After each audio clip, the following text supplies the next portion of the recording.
So I said this course is ALS 351. Specifically, the course studies the Elizabethan period and its literature across the extant genres.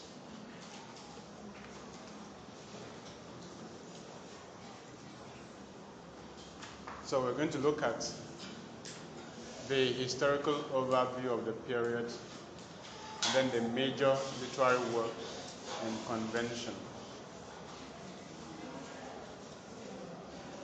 That's what the course is all about. I am co-teaching the course with Dr. Udainwan.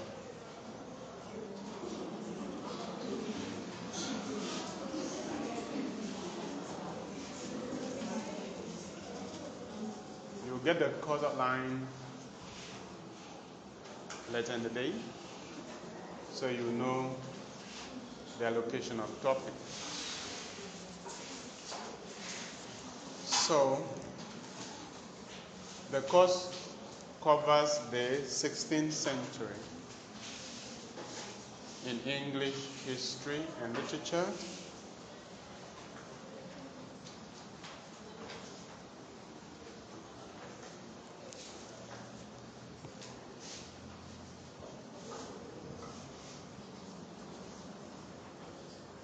by the 16th century, we are talking about the Renaissance in English history.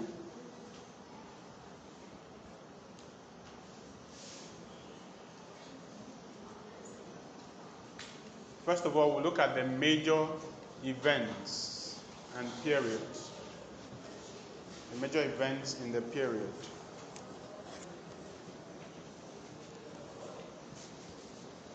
The 16th century began in the late 15th century, as late as 1485.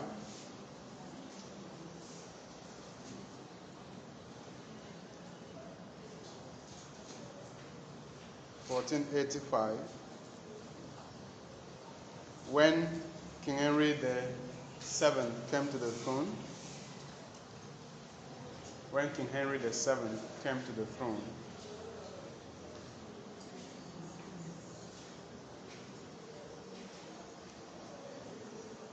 and that began the age of the Tudor dynasty.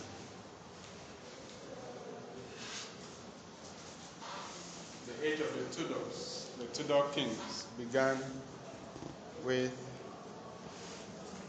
the accession to the throne by Henry VII in 1485.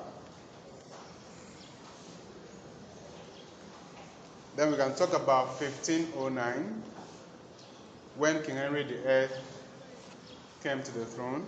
1509, when King Henry VIII came to the throne, that effectively inaugurates the age, the 16th century. King Henry VIII came to the throne in 1509. Other major events of the 16th century took place in 1517. 1517.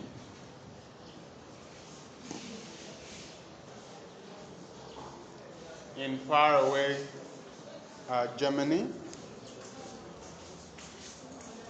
This event happened in faraway Germany when Martin Luther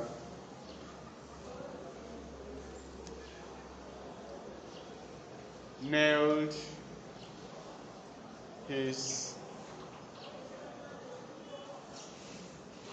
thesis on the church door in Wittenberg.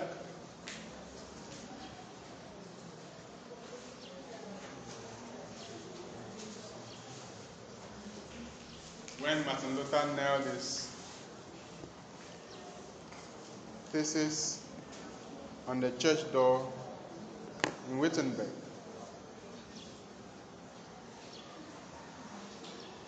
The significance of that event is the beginning of the European Reformation, the Reformation movement.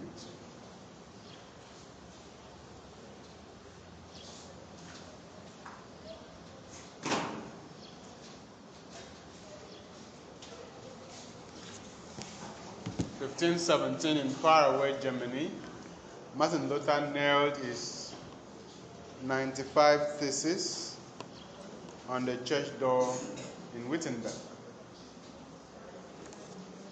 And that singular action inaugurated the Reformation movement.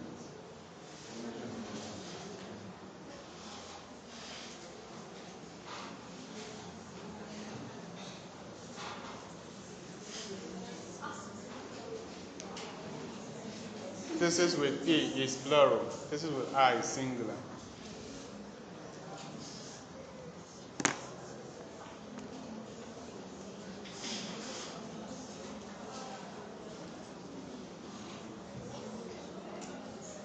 Of course, the effects of the Reformation will also be felt in England, I will say in due course. In 1534,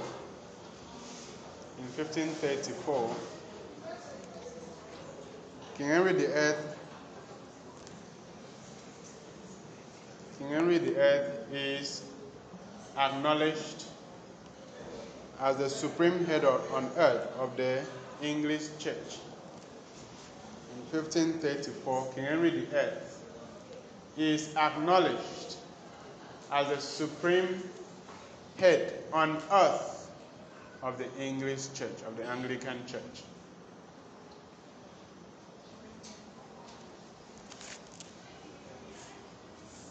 That also signals the Reformation in England.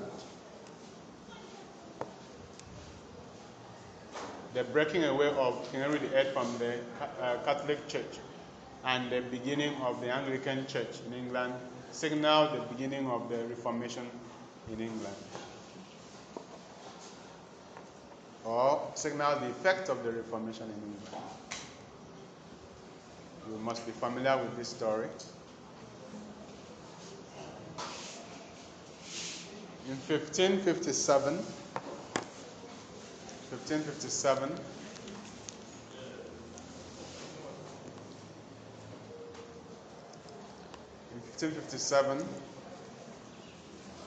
we have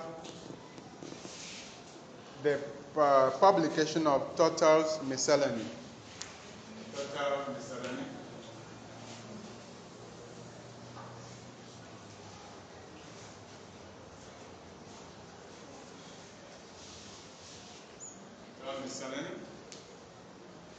Tutell's Miscellany.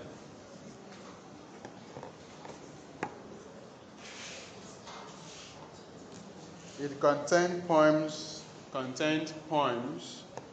Of course, since it is literature, we can use some historic present. So it contains poems by Sir Thomas Watts.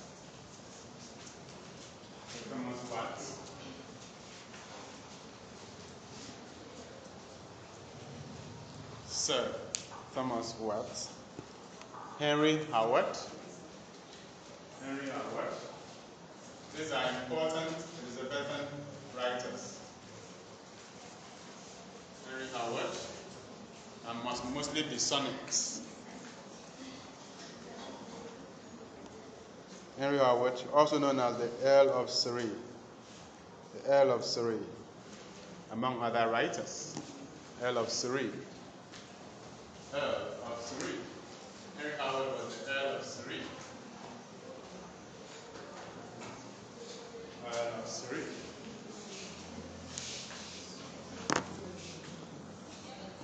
And other writers. In 1558, Queen Elizabeth I came to the throne. In 1558, Queen Elizabeth I came to the throne. In 1558, Queen Elizabeth I came to the throne.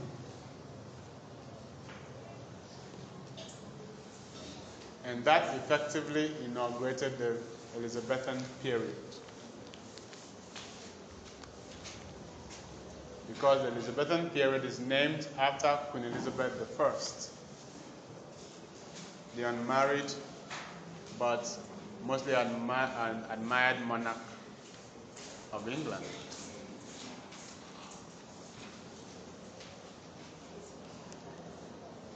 In 1576, we had the building of the theatre in England. The building of the theatre in England took place in 1576.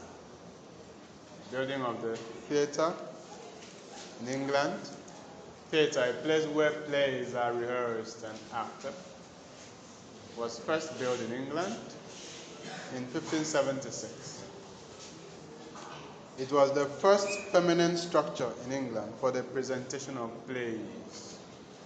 The first permanent structure in England for the presentation of plays.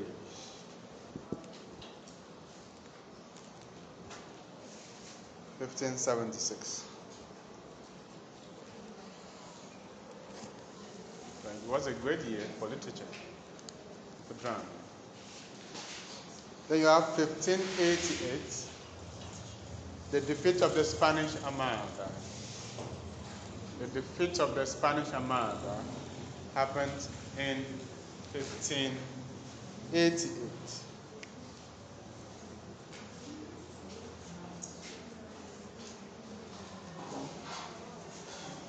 defeat of the Spanish Armada.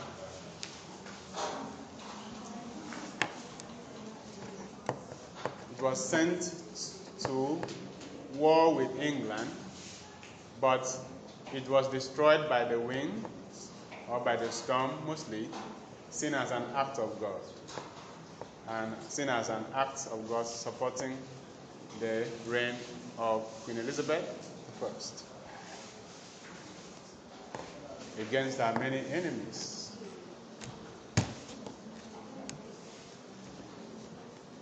And then finally in 1603, we have the death of Queen Elizabeth I.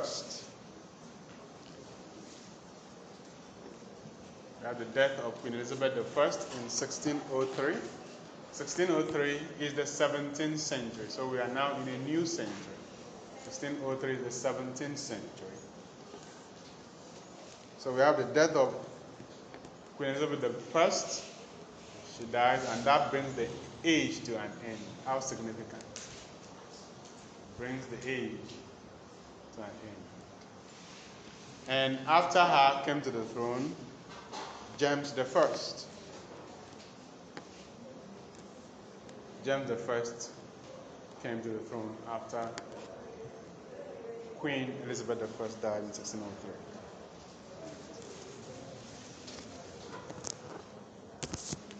So those are the major events of the 16th century that we want to study. Now we want to look at it in detail.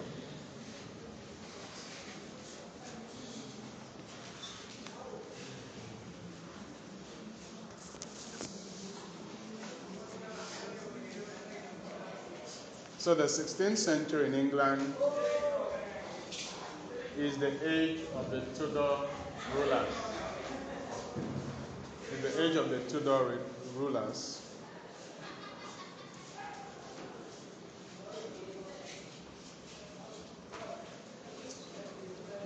They ruled England for 3 generations, from 1485 to 1603. They ruled England. The Tudor dynasty was sustained in England for 3 generations, from 1485 to 1603.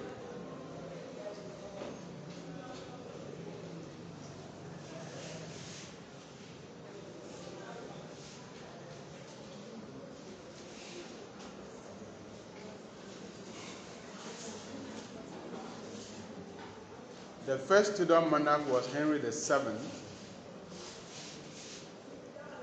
The first Tudor monarch was Henry VII. Before then, he was the Earl of Richmond.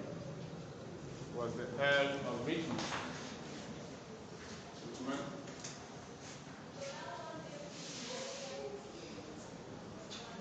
Earl of Richmond.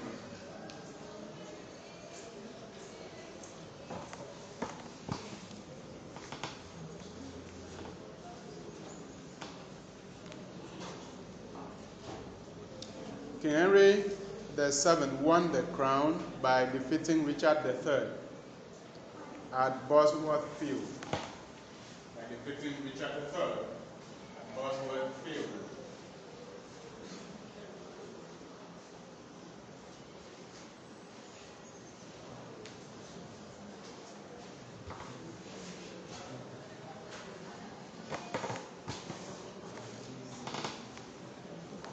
King Henry VII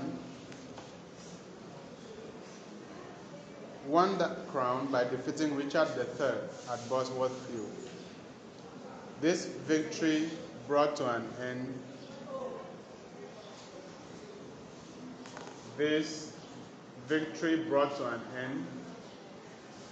the dynastic battle that lasted for 30 years. Brought to an end the dynastic battle that lasted for 30 years between the houses of York and the house of Lancaster.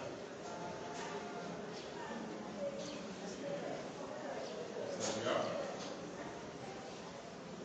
house of Lancaster.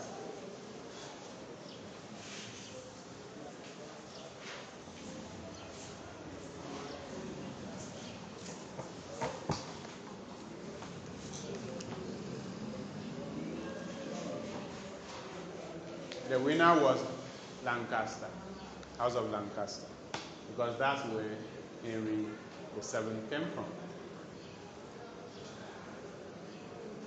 So the House of York and the House of Lancaster have been warring for 30 years over supremacy. It was put paid to by the victory of Henry VII at Bosworth Field. So Henry VII, being a Lancastrian, married Elizabeth from the House of York. Maybe you could see the purpose of the marriage. It could be for unity, for unification of the crown, unification of the throne. King Henry VII, being a Lancastrian, married Elizabeth of the House of York. Elizabeth was the niece of Richard III. Richard III was from the House of York. Elizabeth was the niece of Richard III. Elizabeth was the niece of Richard III, and Richard III was from the House of York.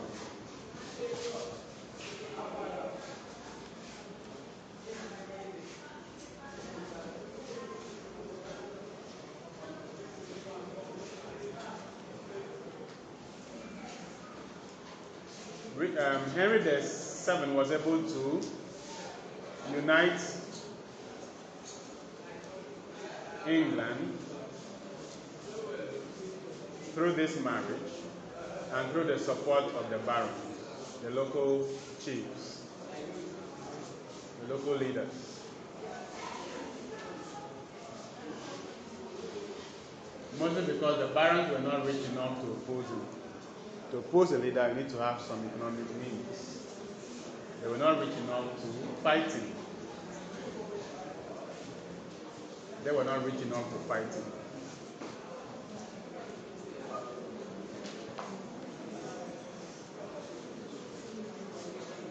So this is how the Tudor dynasty began.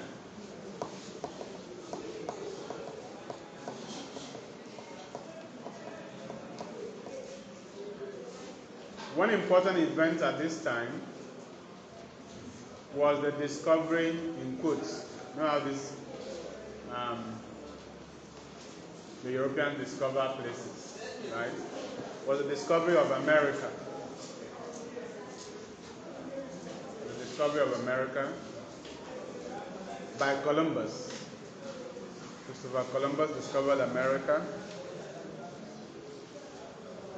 7 years after King Henry VII became king. These are the major events at this time. The adventure of the Europeans and of course the English people in a later age began at this point. Christopher Columbus discovered America 7 years after King Henry VII became king. Vasco da Gama reached India by sailing around the Cape of Good Hope. At this time, Vasco da Gama reached India by sailing around the Cape of Good Hope.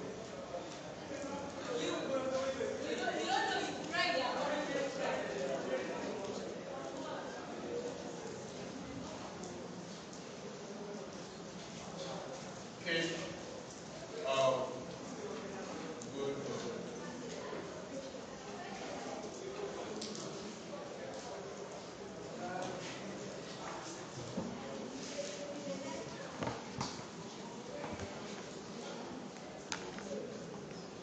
So these discoveries, though not carried out by the English, actually helped the English to become great colonizers and merchants in the next century. These discoveries, though not made, these adventures, though not made by the English people, actually helped the English people from becoming great colonizers and merchants in the next century.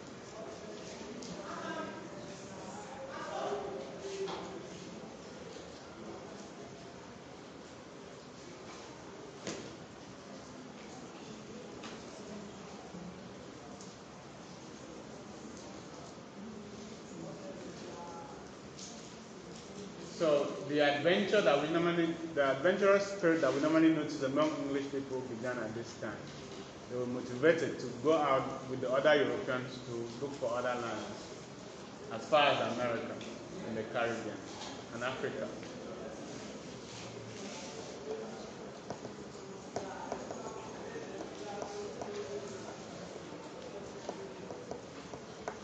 Another event that we should note is the publication of Toxophilus by Roger Astor.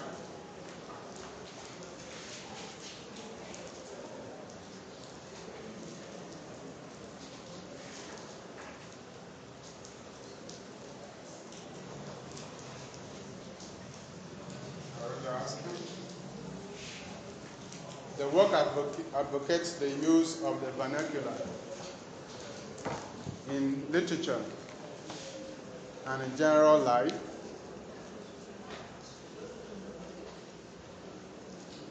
At the time when Latin and Greek were the official language of communication in England.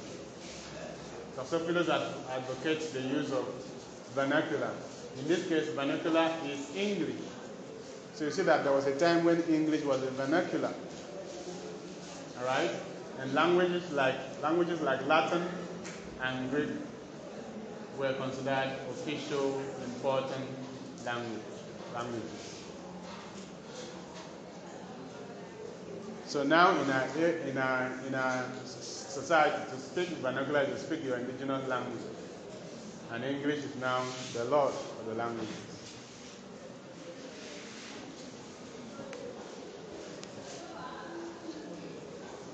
So Toxophilus advocates the use of vernacular, which is English, because in the English society of that time, Latin and Greek were the superior, in quote, languages.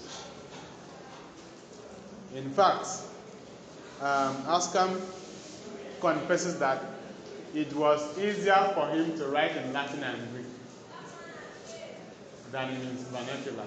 Just as it's very easy for us to write in English, speak in English, than to write our vernacular, Ibibio or any other regional language. So you see that the English people at one time found themselves in the condition where we are today. And they did something about it. And today English is now like Latin in Africa. And our language is now vernacular. When English was a vernacular, sometime, such is life. Okay? Everybody say such is life. Okay?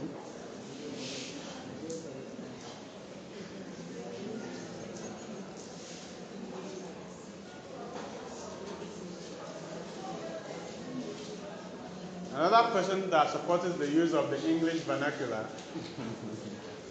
another person that supported the use of the English vernacular, because English was vernacular then, the language that if you speak, people would think that you were illiterate, you didn't go to school. But if you went to school, you would speak Latin, you speak Greek, right? And today for you to speak English means that you've been to school. Right. So another person is Richard Mulcaster. Supported the use of English vernacular.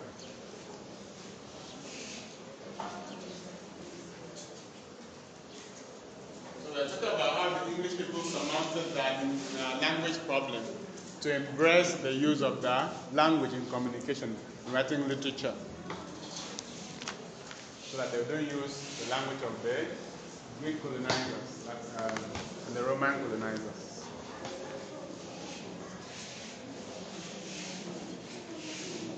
So Richard Mulcaster, who was the principal of the Merchant Taylor School, was the principal of Merchant Taylor School, principal of the Merchant Taylor School, and the teacher of Edmund Spencer, also the teacher of Edmund Spencer. He also supported the use of the English vernacular, right?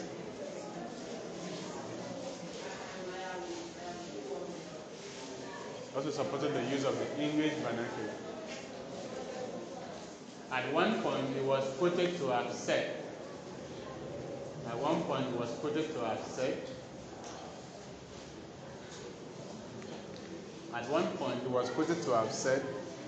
I love Rome, but London better. I favor Italy, but England more. I honor the Latin, but I worship the English. At one point, it was quoted to us. So, just to ensure that people have pride in their local language, which was English at the time. Okay? I love Rome, but London better. I favor Italy, but England more. I honor the Latin, but I worship the English. I honor the Latin, but I worship the English. So he's trying to say that English is better than those highly fledged languages. Okay? Which is why you also understand that your Ibibio is better than English. Alright?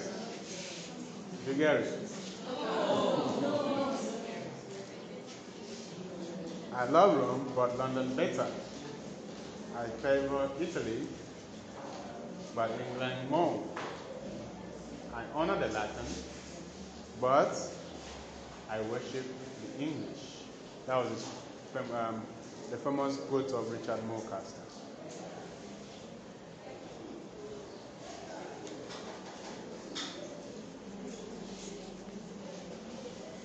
So this gave rise to the pride in the English vernacular.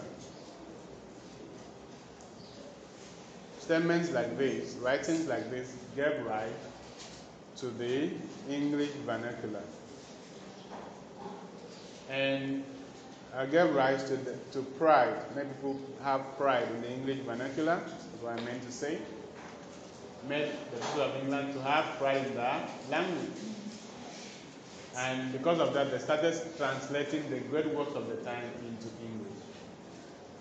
Right? That was how the English language was developed, through translation of important works from Latin and Greek into English.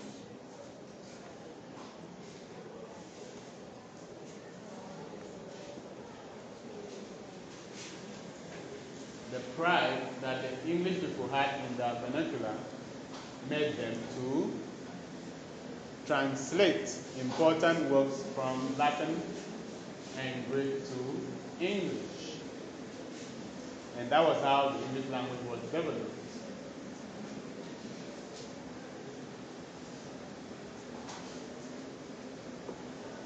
Such works that were translated include Homer's Iliad and Odyssey.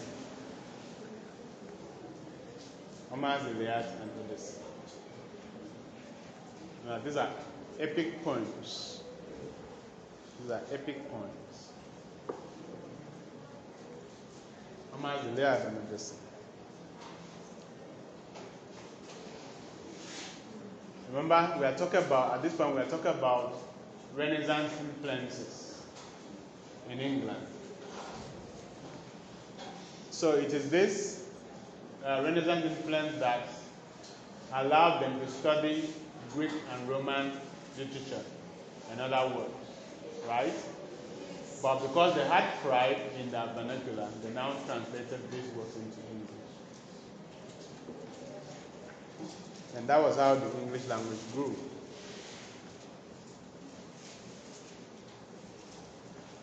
Let us talk about the Reformation. Talk about the Reformation.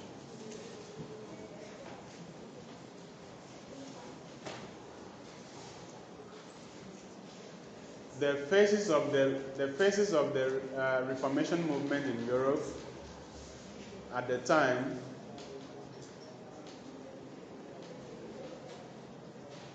included Erasmus, More, and Martin Luther. Erasmus, More, and Martin Luther.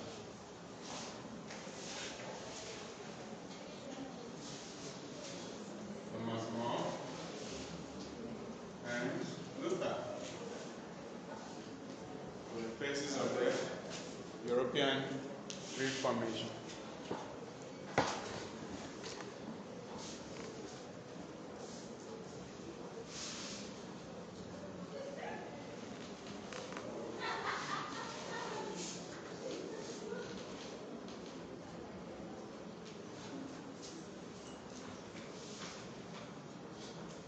These guys were also the humanists of the time. The humanists of the time.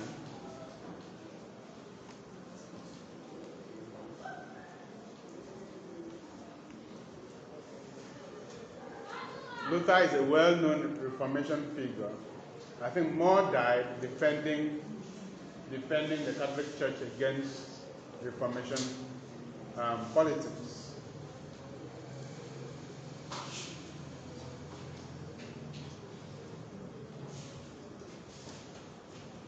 The Reformation movement began when Martin Luther nailed his 95 Theses to the church door in Wittenberg on the 1st of November 1517. The Reformation movement began when Martin Luther nailed his 95 Theses to the church door in Wittenberg on the 1st of November 1517. It was also when the Protestant movement began. Protestant movement.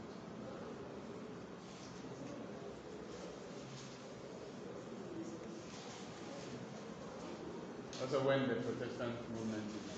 So what is the Reformation? What is the Reformation? What is the Reformation? What does the Reformation mean?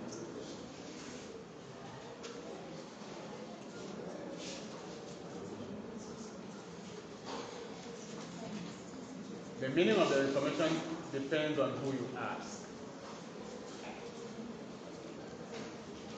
The Reformation means different things to different people, depending on the party where you belong to, which you belong to.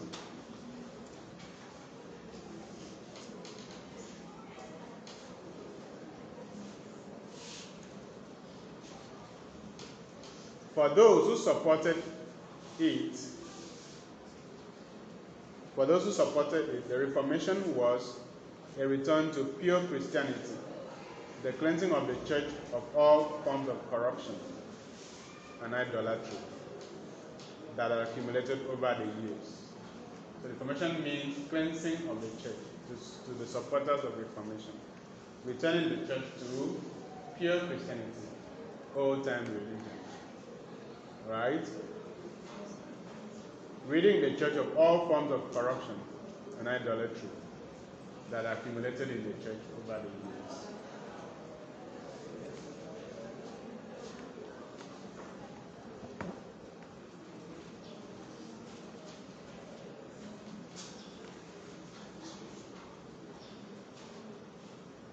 But if you ask the Catholics,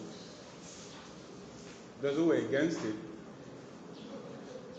the Reformation was damnable heresy. The Reformation was damnable heresy, something that can make you be burned to a stake. Damnable heresy, abomination, sacrilege, to be at what?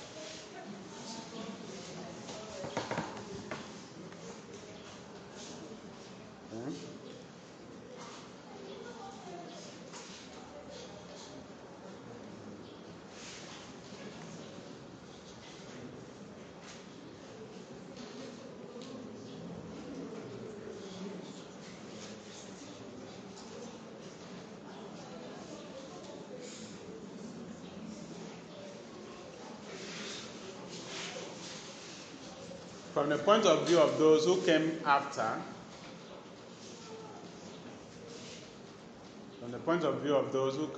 came after the future, right? Came from the future. The Reformation can be recognized as a major factor in the breakup of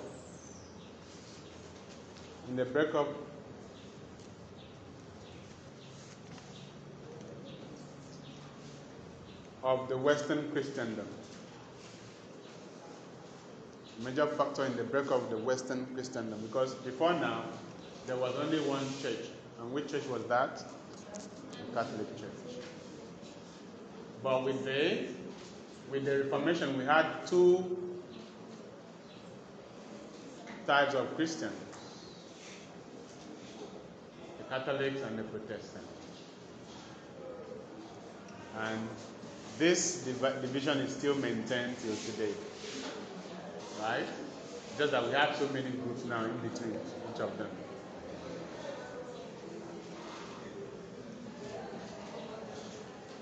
The Reformation also led to the secularization of society. The division between the religion and the state. Secularization of society, where we know that part of society is religious and the other is not. Okay? Secular society is ruled by law, by civil laws, and not by religious laws. Those people are trying to turn some part of the country to society ruled by religious laws.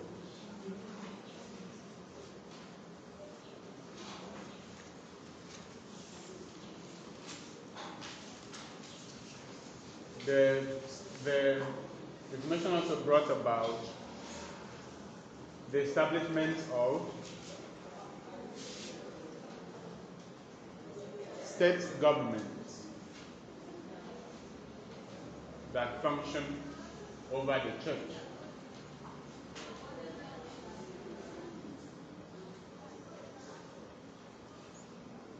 So that you had the difference between the state and the church in terms of governance structures. Because before now, the church was what rules society.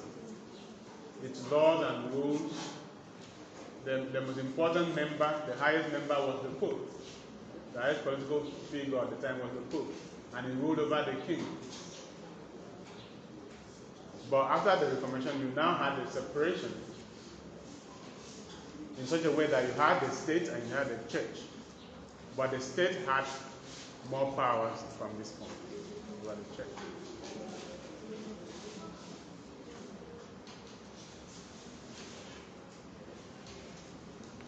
The Revolution also brought about the difference between religion and nationalism. Or even the identification of religions with nationalism. For instance, I am this, so my nation is this.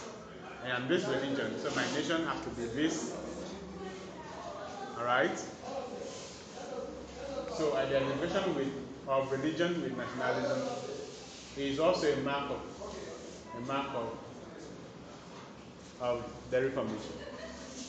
Certain countries are mostly identified as Protestant, certain countries are mostly Catholic. Okay? So the identification of nationalism with religion is a mark of the Reformation. Say Spain was mostly Catholic, while England was mostly Anglican. And so if you say, I am English, then you're automatically Anglican. If you say I'm Spanish, then you're automatically Catholic. So I'm trying to say. Okay? Back in the medieval period, if you remember that wonderful age, back in the medieval period,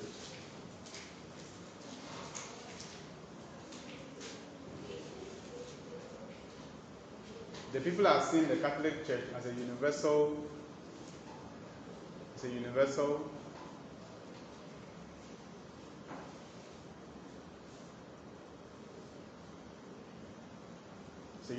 church, because that was the only church that was available at the time. There was no division. Alright? It ruled over people's lives completely. The church then was infallible. Catholic Church in the medieval period was what? Infallible. What does it mean to be infallible? What does it mean to be infallible? To be infallible, what does it mean?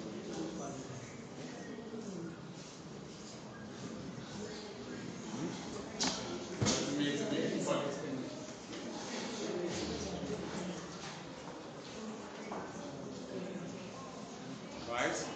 Not capable of making mistakes. Incapable of making mistakes. Cannot go wrong. Right? Infallible. Can never go wrong. Can never say anything that is not correct. Okay? Can never make mistakes.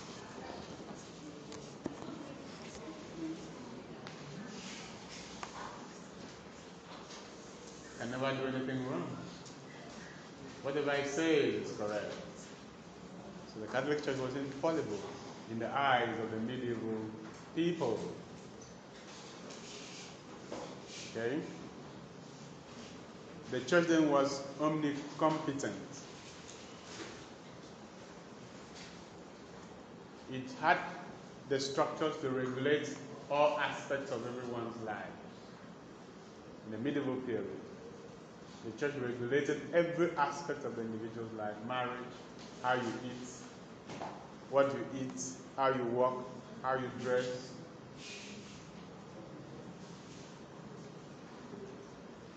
From birth to death, the church regulated how you are born, through marriage, how you live your life, and even how you die, and how you are buried. Okay? From cradle to grave, the church regulated everyone's life in the medieval period. Which is why we normally say that the medieval period was the age where religion dominated people's lives. And it was not challenged, could not be challenged. Okay? The church had a vast system of confessions. The church has a vast system of confessions. The church has a vast system of confessions, telling the Lord that you have sinned, because you're a sinful creature. You have to tell the Lord all the time that you have sinned and you have fallen short of the glory. Amen, somebody. Pardons, penance, absolutions, indulgences. The church has a vast system of confession, right? Pardon, penance. Those in the Catholic Church know all these languages. Penance, you know how to do penance, right?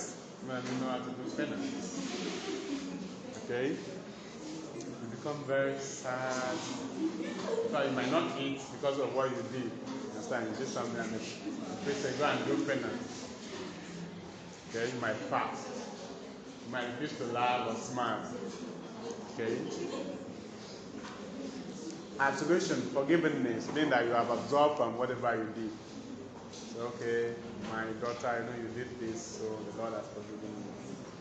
Do this and do that in order to be. Indulgences. Alright? Indulgences. Sacred relics. Sacred relics. Alright? They give us, and the Catholic Church, they give you something to wear, to hang on your neck, so that you can always remind you about to live a holy life. Alright? You understand? In some other churches, they give you stickers.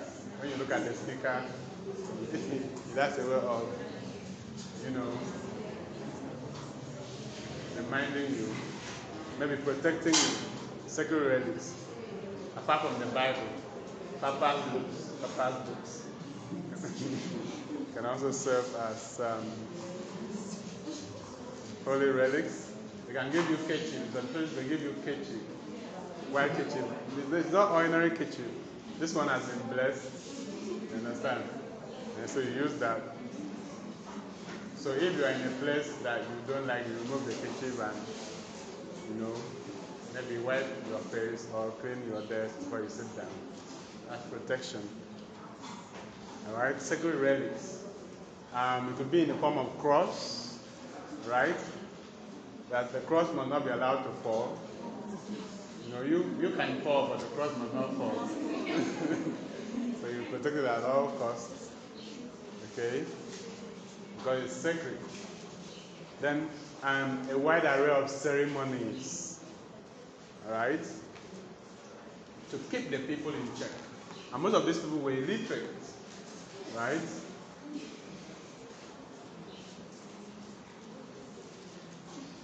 And so these ceremonies gave the church power over the people who were mostly illiterate because they did not go to school. Alright? The Bible was not available to everybody to read. Only the priests had the Bible. And whatever, when they open it, they look at it and say, this is what the Lord says you should do. It's from the Bible. So you do it. After all, you don't have the Bible to read to know whether it is there or not. Right?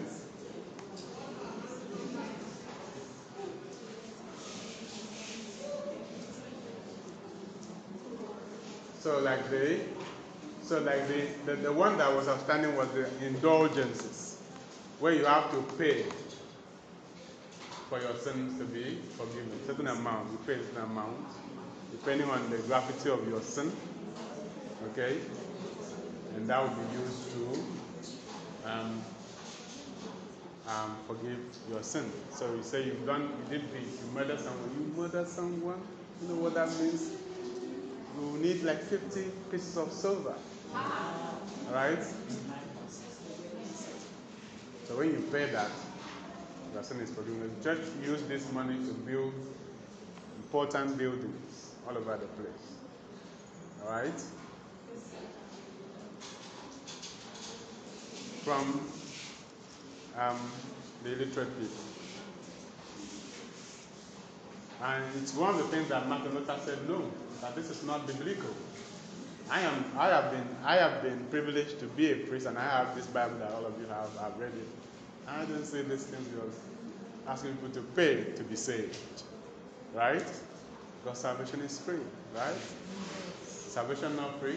It's free. It is. Salvation is free. And you don't have to do anything. It is free. You don't have to work for it. Okay? You don't have to work. You don't have to sweep the church in order to be saved. Alright? It is free. It's by grace, not by works, right? Yes. Amen, somebody. Amen. So Latin was the language of religion. Latin was the language of religion.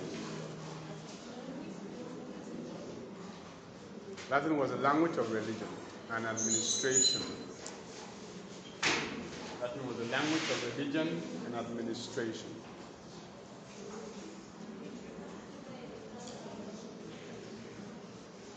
And it was only accessible to the elite, the highly placed members of society, for the ones who could speak Latin.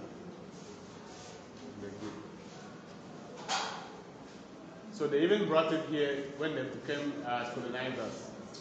Most of the church services will be conducted either in Latin or Greek or sometimes English. And the illiterate congregation will also have to go along with them, whatever they say. I think the only thing they understand was Amen.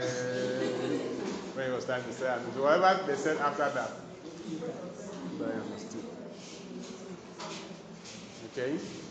So Latin was the language of religion and administration. It was an oppressive language that only the elite would accept, because then you had to be highly placed in order to be educated.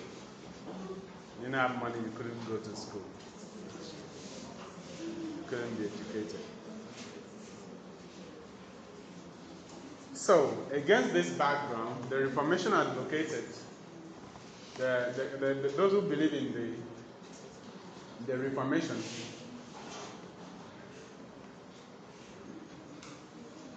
advocated the following. Those who believe in the Reformation advocated the following. Those who believe in the Reformation advocated the following. One, that the scriptures, not the church or tradition, have authority in matters of religion. It's the scripture, only the Bible can determine what people should do or not do in religion. Because we have had instances where people come out with their own man-made laws as to how people should live their life outside Bible precepts. It's just you need to be, as a Christian, you need to be able to differentiate between what the Bible has said from what someone wants you to do. Right? In order to conform. So it's only the scriptures, not the church, not tradition, that should have authority in matters of religion. That's number one. That's what the Reformation movement was all about. Number one, the scriptures, not the church or tradition, have authority in matters of religion. Only the Bible. Always refer to the Bible. What does the Bible say in this matter?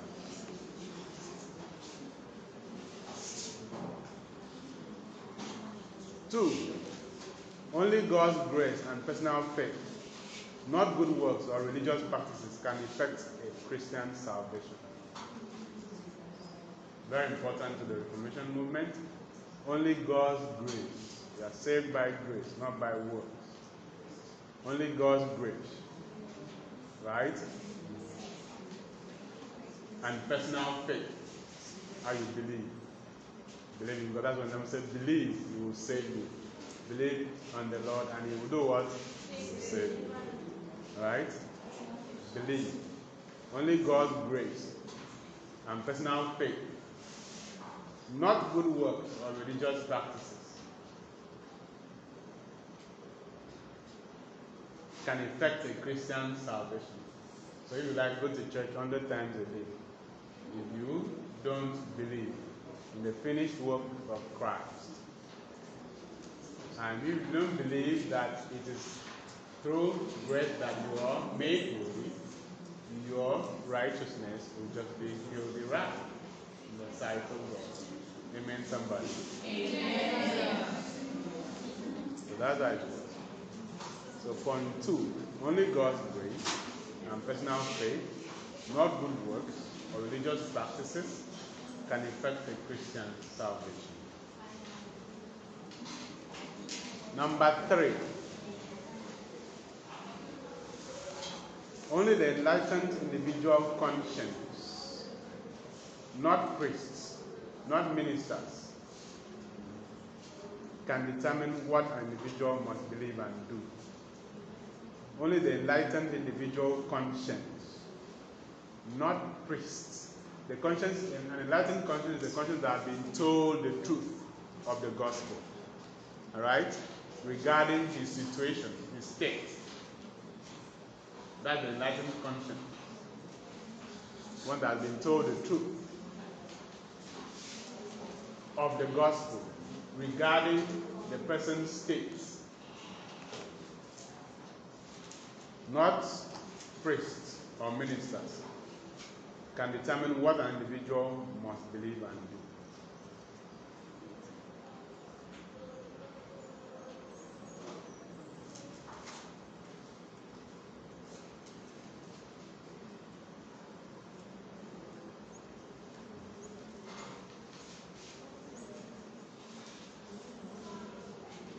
So these were the principles of the Reformation, which kicked against some of the Catholic practices at the time. Okay?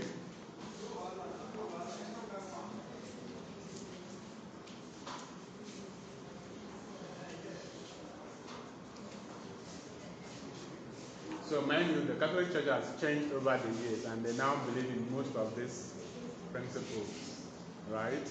But at the beginning, it was war. It was real war that usually led to people being burned, beaten, killed.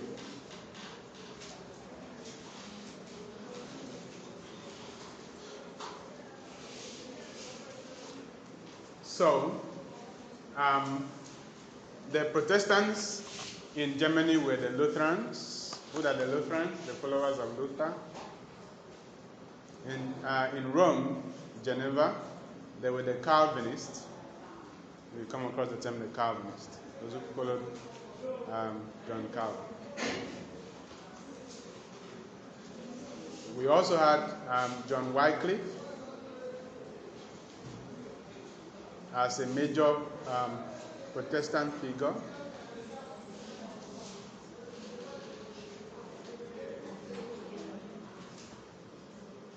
Wycliffe is spelled W-Y-C-L-I-F-F-E.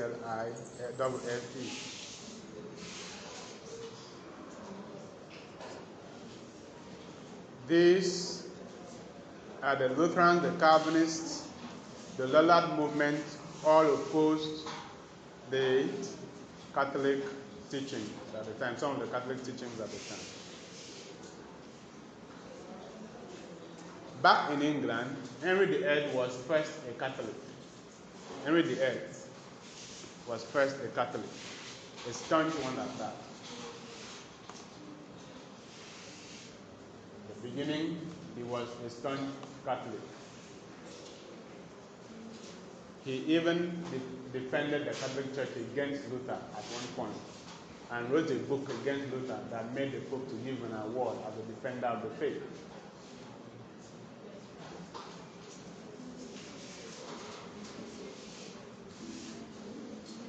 Henry VIII was at first a Catholic. He was a champion for the Catholics in England.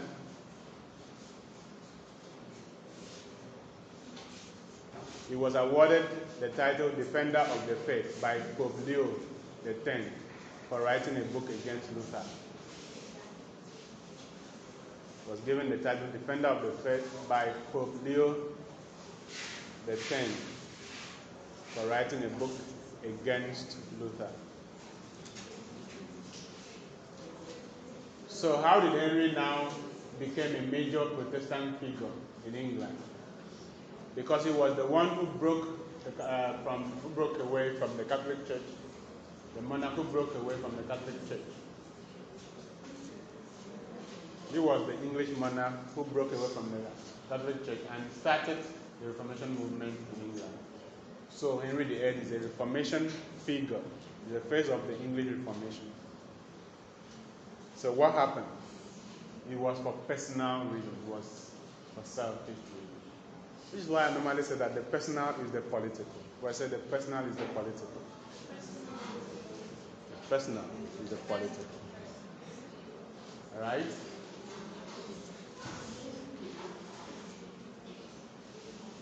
So Henry's motive for breaking away with Rome, the Roman Catholic Church, was dynastic. Not religious. Henry's motive for breaking away from the Catholic Church was dynastic, not religious. It was not because he really believed in what Luther was preaching. He only wanted to have his way, right, on personal issues, on making sure that he propagated his rulership on the earth. It was personal, not religious. His wife, Catherine of Aragon, could not give him a son, and he wanted a divorce. His wife, Catherine of Aragon, could not give him a divorce, could not give him a son, and he wanted a divorce.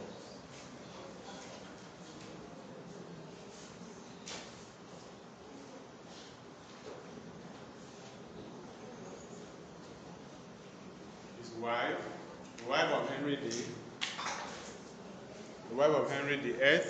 Catherine of Aragon,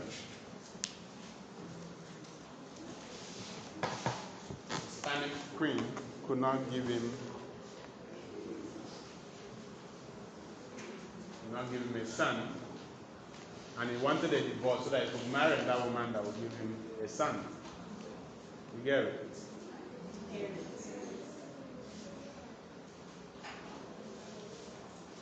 But for this divorce to happen, you need to take permission from the Pope.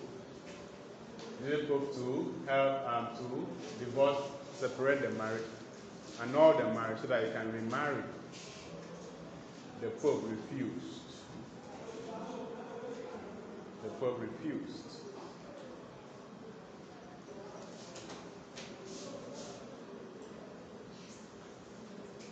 When the Pope refused to annul his marriage, Henry VIII declared himself supreme head of the English Church. Declared himself supreme head of the English Church. He broke away from Rome, the Roman Catholic Church, and declared himself supreme head of the English Church. That is the Anglican Church. When we say the Anglican Church, we are referring to the Church of England.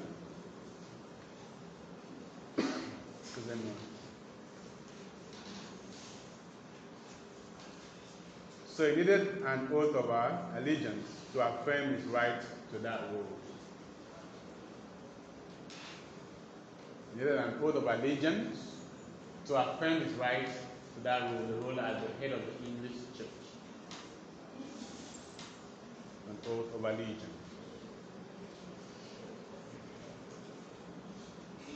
So his decision led to him having conflict with his Lord Chancellor by name Sir Thomas More.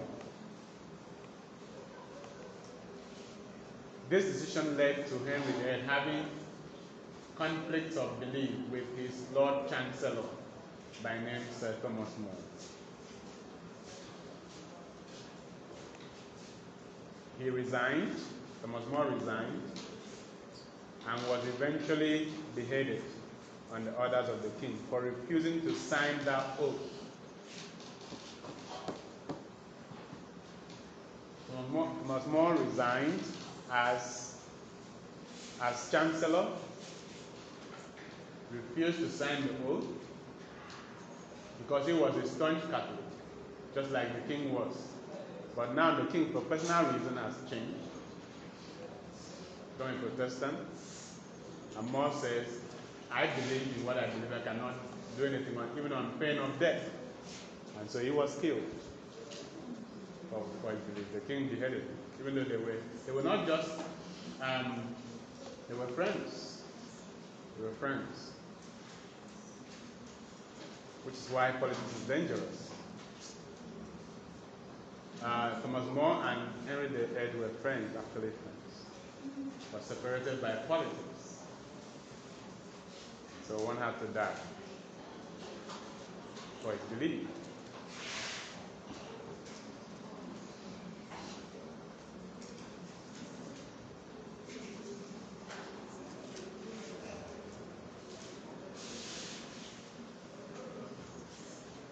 So at this time, Thomas Cromwell was the Secretary of State to Henry. This time, Thomas Cromwell was Secretary of State to Henry.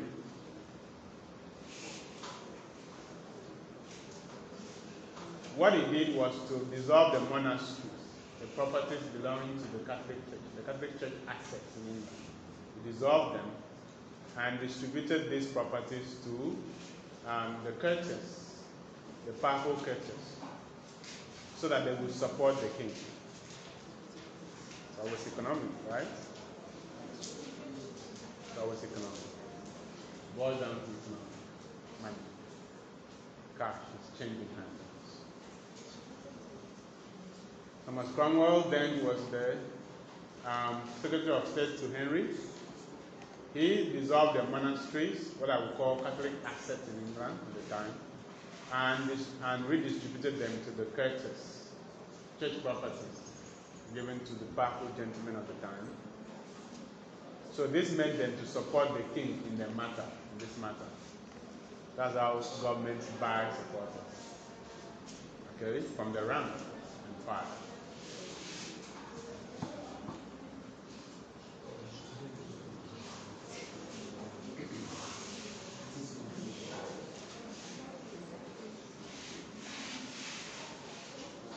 It is ironic that the same Henry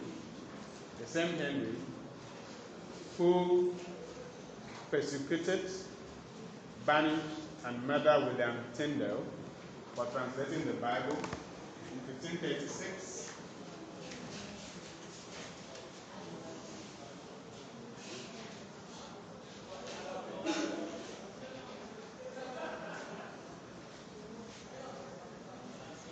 the same Henry who banished, persecuted, and murdered William Tyndale for translating the Bible in 1536 was the same Henry who, after he broke up with the church, ordered and authorized a vernacular translation of the Bible. He ordered a vernacular translation of the Bible so that everyone can read, whether you were educated or not. A vernacular translation of the Bible that is translated from Greek or Latin to what? English, which was the vernacular at the time. So that everybody will read. They now wanted people to read the Bible so that they will know the falsehood of the Catholic Church. That most of the things that they taught was not in the Bible. Just because he has a selfish interest to promote. He wants a divorce so that he can marry and have a son at all costs. Okay? So, kings only act when it favors them. Anything. So always tell them this thing will favor you in this way. Right? They look at it and there's no interest. There's nothing for them to gain from it. They don't care. Alright. So after his breakup with the Catholic Church, Henry authorized a vernacular translation which made the Great Bible available in English for the first time. Okay?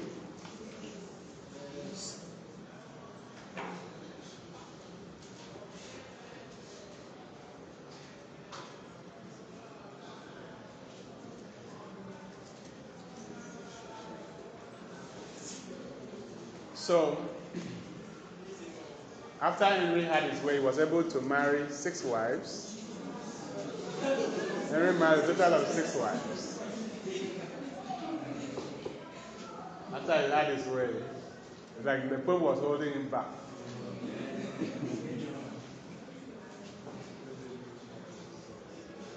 So once he had his way, he had up to 6 wives. Henry married up to 6 wives.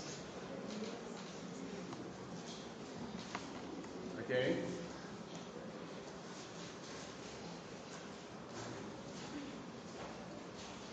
That was one at a time, anyway. But he was looking for a male heir.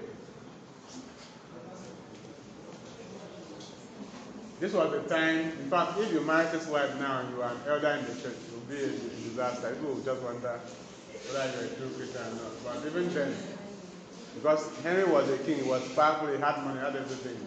So he was able to do as he wanted. After all, he was the head of the church. He was the supreme head of the church. Right? So he could do as he wanted. Nobody could question him. Alright?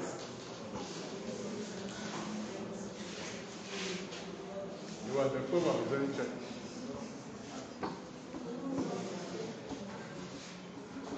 So he married this wife at the time when the church was conservative about marriage issues. Don't marry more than one wife at a time.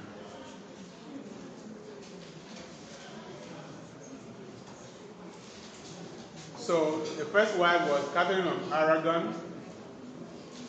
The first wife was Catherine of Aragon. That she divorced. Catherine of Aragon had Mary as her only surviving daughter for Henry. She lived between 1485 and 1536.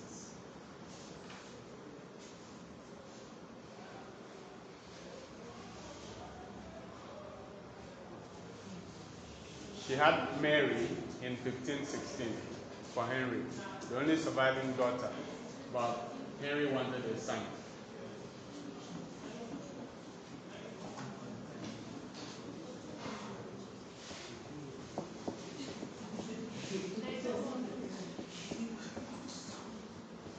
The next wife was Anne Boleyn. Anne Boleyn.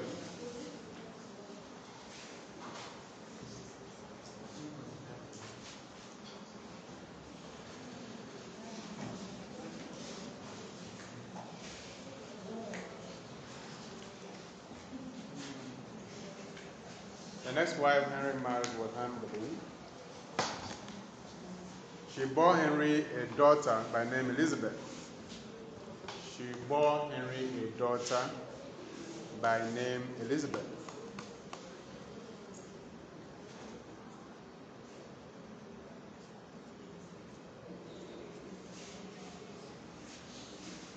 Henry had her beheaded for treason and probably for adultery.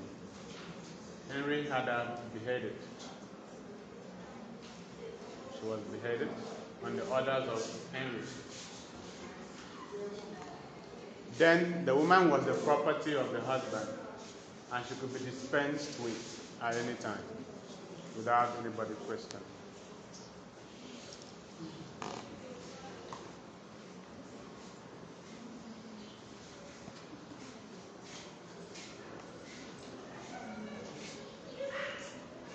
The next wife was Jane Seymour. The next wife was Jane Seymour.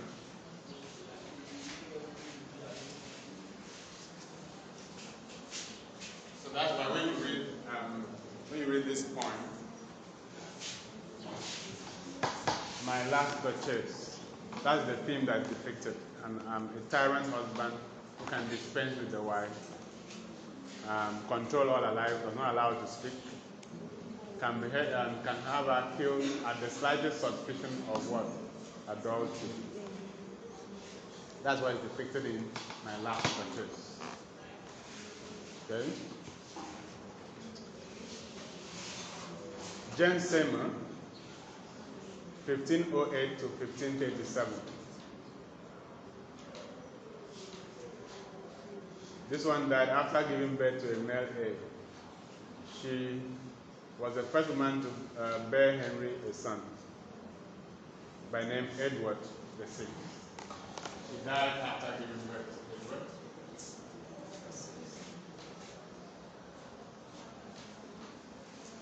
Edward VI. Jane Seymour died after giving birth to a male heir that Henry really wanted.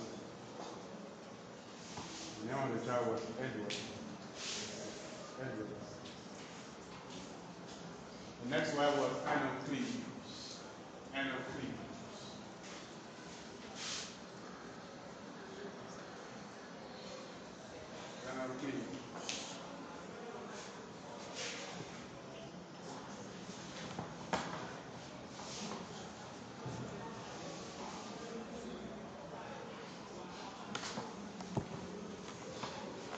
Henry married her because she looked beautiful on her portrait that was shown to him.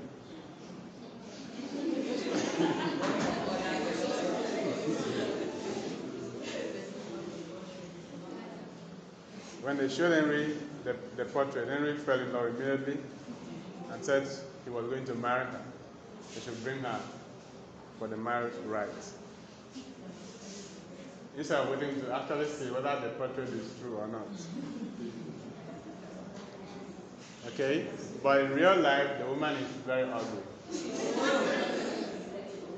Okay? In real life, I know Clips, very ugly. But the painter,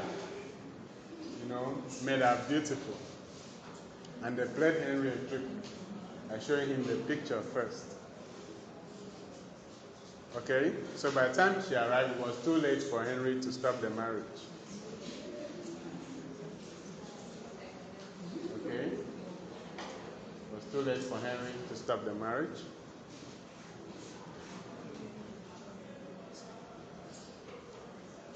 Henry divorced her 6 months after.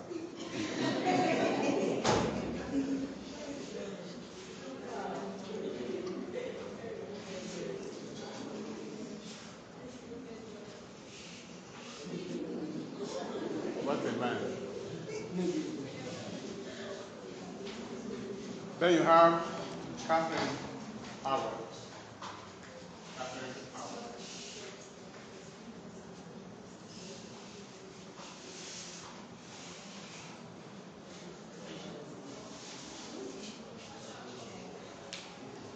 Catherine Howard. Lived between 1523 to 1542. Henry had her executed for adultery and treason.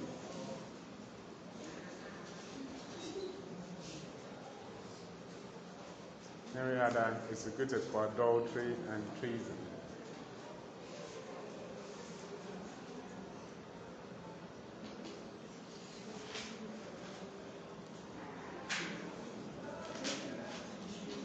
The next wife was Catherine Parr. Catherine Parr. Do you realize Catherine?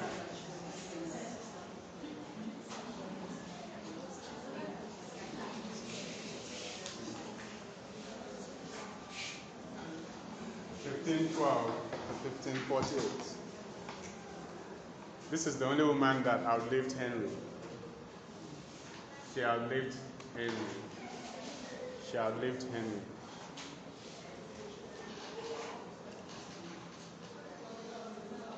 She outlived Henry. The only woman that outlived Henry.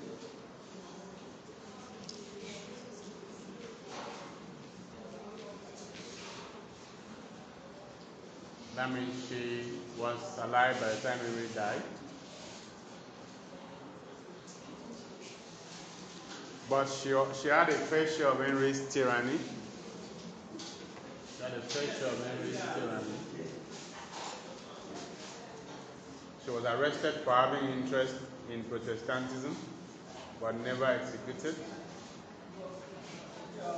She persuaded Henry to restore Mary and Elizabeth to the order of succession. She was able to persuade Henry to restore Mary and Elizabeth to the order of succession.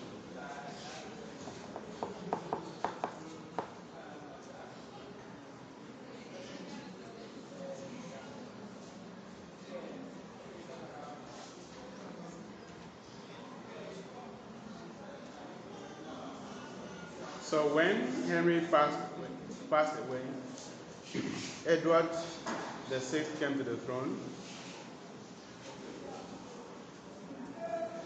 He was called the Boy King. Edward VI came to the throne. He was called the Boy King. He was called the Boy King.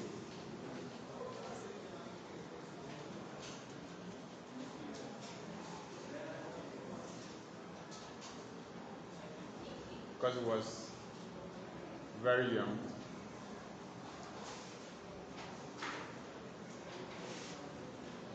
Unfortunately, he did not last long on the throne.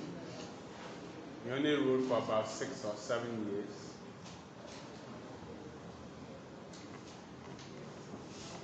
So,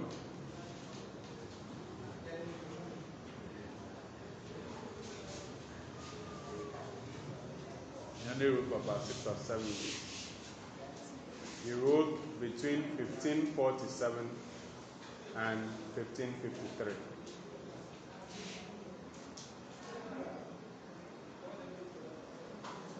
Altogether, he lived between 1537 and 1553.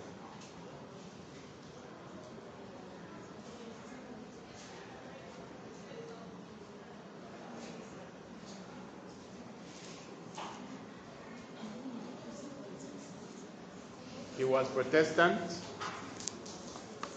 He was Protestant.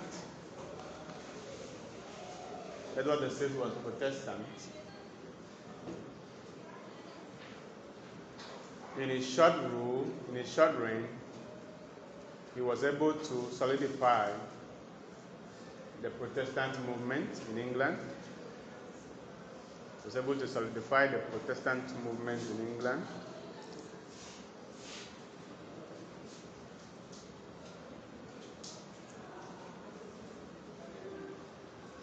This was seen in the publication of the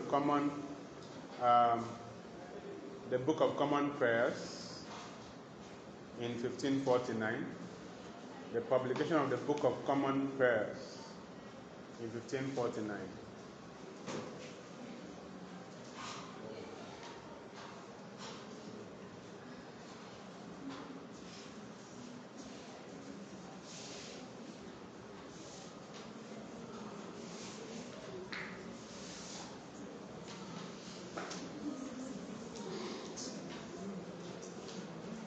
When he died, Mary came to the throne. So Edward VI was succeeded by Mary.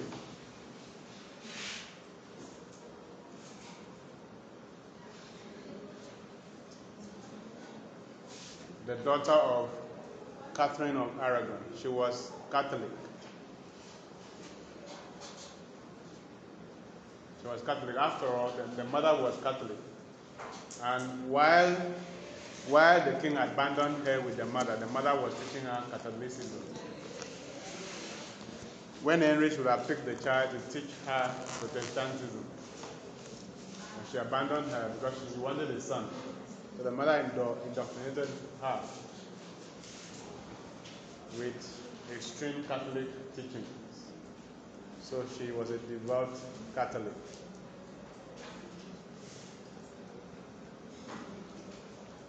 She was married to Philip. She was married to Philip II of Spain. She was married to Philip II of Spain. So you can imagine what happened in her reign in England, how the Protestants were affected.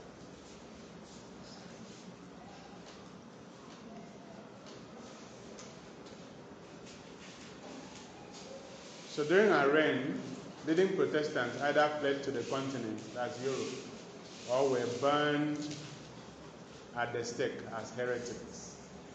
During Mary's reign, Protestants either fled to the continent or were burned at the stake as heretics.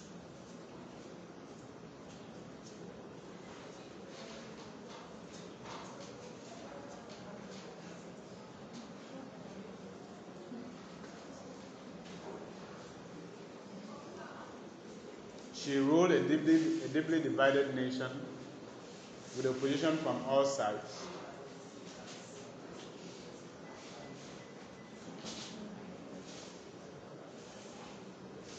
She ruled over a deeply divided nation with opposition from all sides because most of the people in England were Protestants. So there was a limit to what she could do for the Catholics.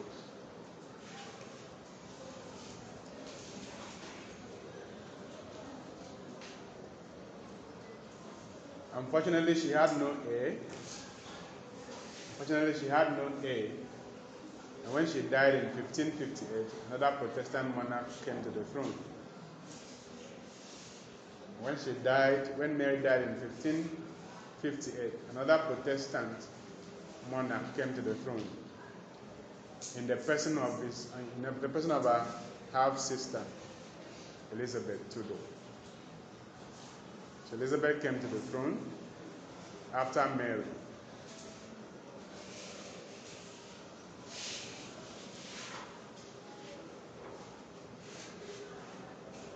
Who gave birth to Mary?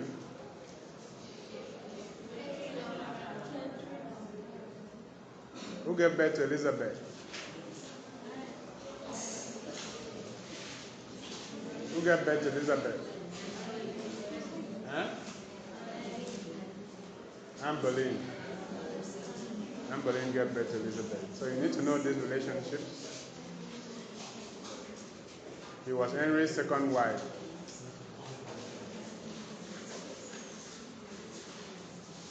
What happened to Anne Boleyn?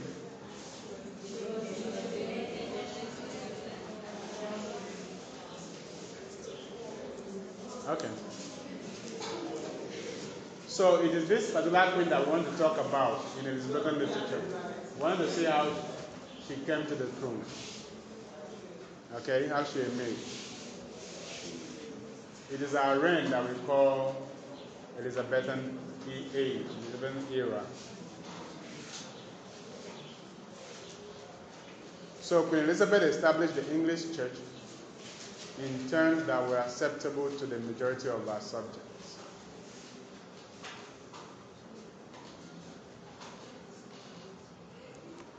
She established the Catholic Church in terms that were acceptable to our subjects.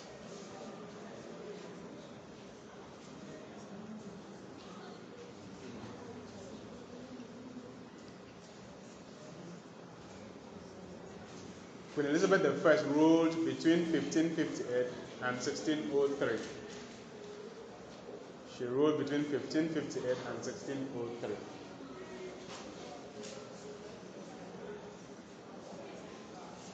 Her reign was quite long.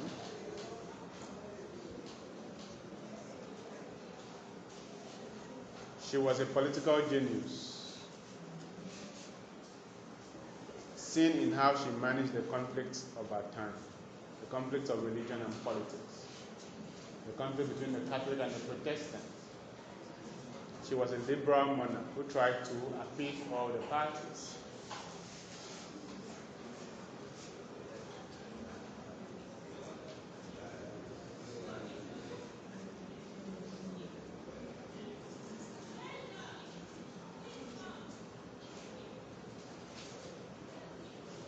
During her reign, England served as the balance of power in Europe, especially in the war between Spain and France. What that means is that if Spain and France were fighting, they would be begging for England to support either of them, because anyone that England supports will win. So she was the balance of power. England became the balance of power in Europe. Okay? Especially seen in the war between Spain and France. And in English history, there was always a war among these three nations. Okay? Elizabeth made a good use of her situation as an unmarried monarch. You know that she never married. Made use of her situation as an unmarried monarch who was expected to marry so as to provide a legitimate heir to the throne. But she kept everyone guessing till the end. She kept everyone guessing as to her intention or who she was going to marry. She skillfully played everyone, especially as several suitors against one another, because they were competing for her hand. Being a queen, it was a prize match. At the end, she insisted that she was married to England alone, that her spouse was England. She would not marry any man. And by this time, it was too late. By the time it was too late for her to marry and bear children, England was strong and united. By the time it was too late for her to marry and bear children, she had used her position as a married monarch to make England a strong and united society.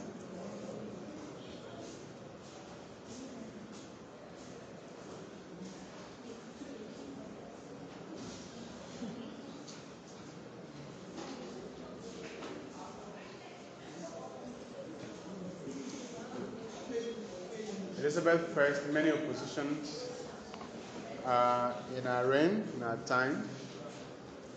Elizabeth faced many opposition in her time,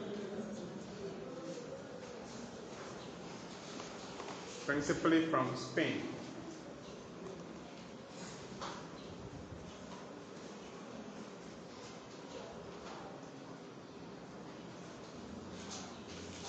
And from the Catholic Church. Remember, religion and politics were one at this time. You could not distinguish between religion and politics. For instance, the Pope made a decree in 1570 that was meant to bring Mary, Queen of Scots, to the throne. But this failed because of the support that the English people gave the Queen. So Elizabeth became the symbol of the English nationality, because through her figure, the people believed in the English nation and supported and protected it against their enemies, the Catholics and the Spaniards.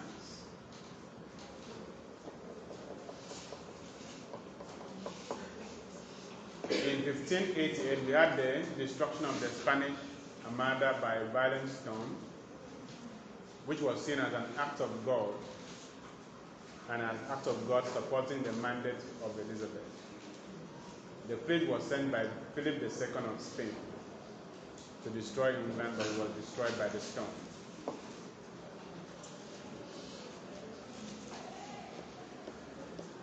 You should also be reminded that the religious and the political crisis in England continued despite Queen Elizabeth's diplomatic gestures. The political religious problem in England persisted despite the Queen's diplomatic gestures.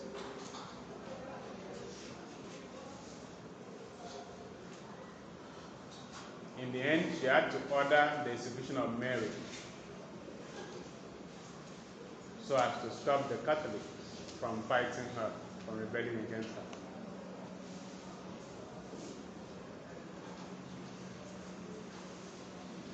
It was during the reign of Elizabeth that the Puritan movement was formed. It was during the reign of Elizabeth that the Puritan movement was formed.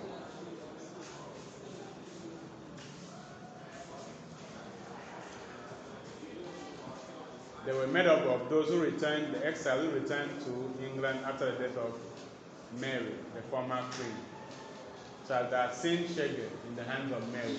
So now coming back, they are not ordinary Protestants again. They don't take nonsense from the other Protestants. They are firebrands, they are extremists, so they call themselves the Puritans. They didn't want anything that looked like Catholic, anything Catholic to be around the church, the English church. They call themselves the Puritans. Right? Because Mary had made them to run away from their country. Now that they are back, they have come to purify the church. At this time, the Pope divided the new world between Spain and Portugal. At this time, the Pope divided the new world between Spain and Portugal. By the new world, we're talking about the America and the Caribbean, without considering England for any share. Why? Why? Why? Why didn't the Pope consider England for any share in the New World. Because England was not a Catholic nation, and they have been opposing his rule, and have been opposing the Pope.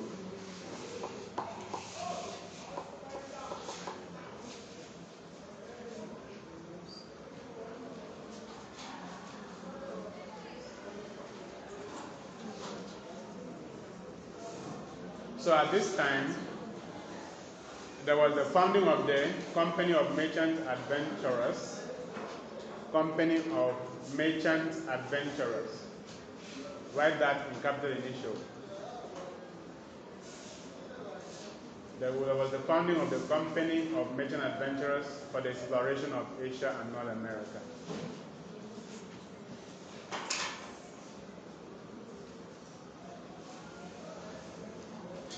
So since the English people did not have a share, in the New World, they couldn't really go there and have economic benefits. They resorted to piracy. They resorted to what? Piracy. They will stand on the sea routes and wait for those who went to the New World, the Portuguese and the Spanish, returning with goods worth millions in currency from the New World. Then they will take a share from there. They will prey on the ship, attack the ship and take their own ships, and they were not allowed. We go to the New World. Alright? By the Pope. So that was how piracy began. Okay?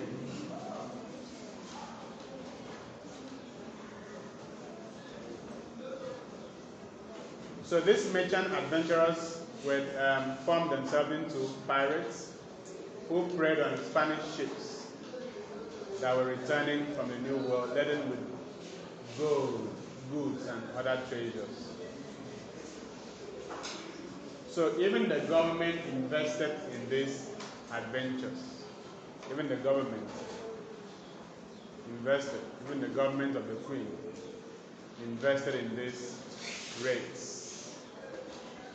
But they will not accept any responsibility for them. Okay? They will not accept any responsibility.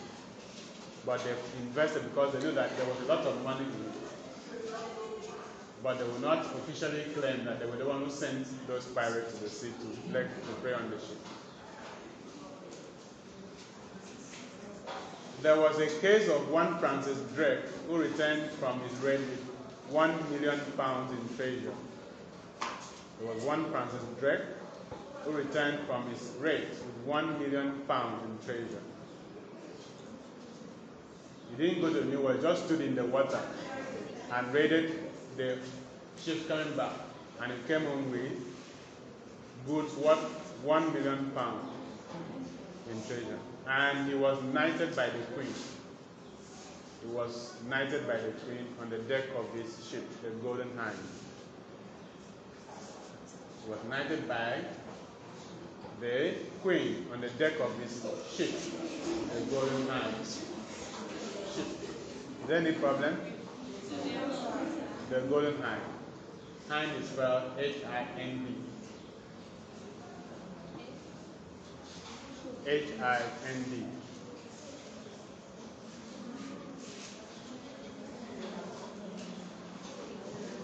Okay?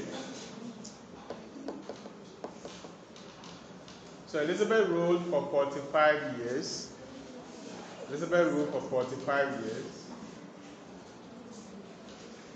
And the period of her reign is named after her, Queen Elizabeth. The Elizabethan era, Elizabethan period.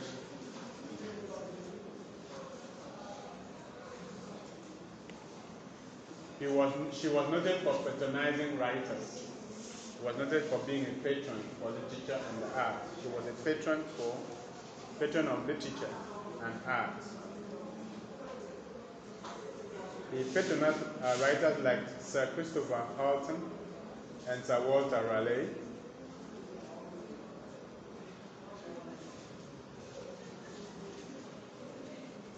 He patronized Writers like Sir Christopher Halton, Halton, and Sir Walter Raleigh. These writers also became prominent courtiers, gentlemen in the court.